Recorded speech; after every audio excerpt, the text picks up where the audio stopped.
And we'll start this side first. Senior pilot Richard Magner is right at home in the cockpit of the Lifestar helicopter. Every Lifestar one. Magner flew the very first Lifestar flight from Hartford Hospital nearly 3 decades ago, and at 67, he's still going strong. Certainly something I enjoy a great deal after all these years. I saw that firsthand when Magner took me for a flight on Lifestar on a beautiful fall day. There's an eagle directly overhead. See him? Over the years, Magner has seen his share of heartbreaking calls, but he's learned to focus on the miracles, the lives that are saved. Quite often as we're en route, I can tell what they are doing for the patient, that the patient's getting better. There's no better feeling for this pilot who was himself once a patient fighting for his life.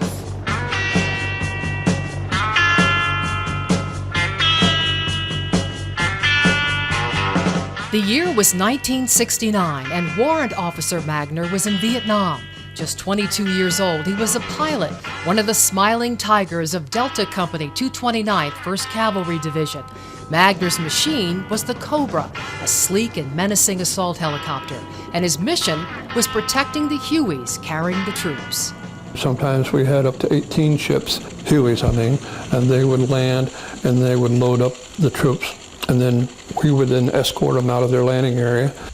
On March 8, 1969, not far from Nui Ba Din, Magner was flying lead, sitting in the front seat, responding to a report of troops under heavy fire when a single .50 caliber round hit his Cobra. When I initially got hit, I thought I just had this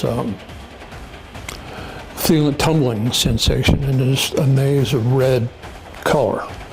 But then probably less than a minute passed and my vision cleared. All the instruments looked good and we're still flying. Didn't hurt it structurally at all, but it took my jaw off. Magner was bleeding to death and struggling to breathe. He was rushed to surgery to save his life. He beat the odds only to face another harrowing ordeal, recovery at Fitzsimmons Army Medical Center near Denver. What are you crying about? You were 4-1 not to be here at all.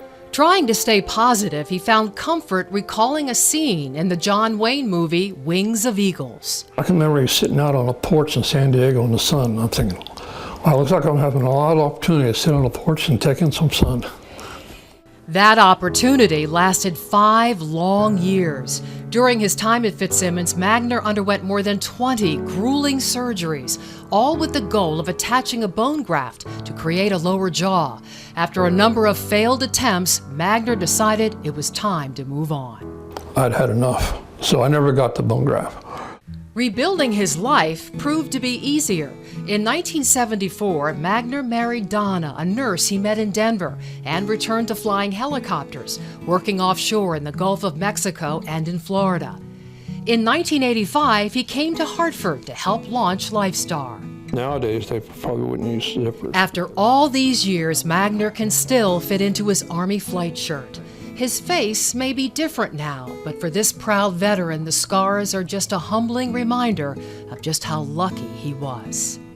You know, I might be able to bite into a Big Mac, but oh, that's small potatoes. A small price to pay for the devastating cost of war. I don't know why I lived, but I feel fortunate that it worked out that way. And I hope I haven't let it go to waste. Magner also hopes he can be an example of the countless Vietnam veterans who came back from the war to lead productive, fulfilling lives. The success stories out there with Vietnam veterans is, I think, an untold story. For the young wounded veterans of today coming home from Iraq and Afghanistan with Purple Hearts, Magner offers this advice. There is a future, and as difficult as it may be, and with limited means, we can still make it a worthwhile future. For all he's been through, Magner has no regrets. I wouldn't have the great life I have today. You know, I wouldn't have met my wife. Wouldn't have my children and the grandchildren that I have. And a very enjoyable life. So I can't imagine if I'd taken a different route, how much better that life could have been.